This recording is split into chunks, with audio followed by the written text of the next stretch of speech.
Legend tells of a child who was destined for the Cassidy family.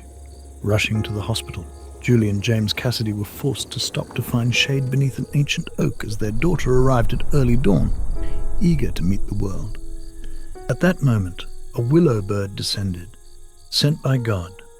The child's cry from her first breath could not be heard as she was born, a mute. But the bird sang a melody so pure it blessed the oak tree. Fluttering close, the bird whispered in the voiceless child's ear, "You may not be heard now, but one day your voice will shine so brightly even the angels will descend to hear you sing."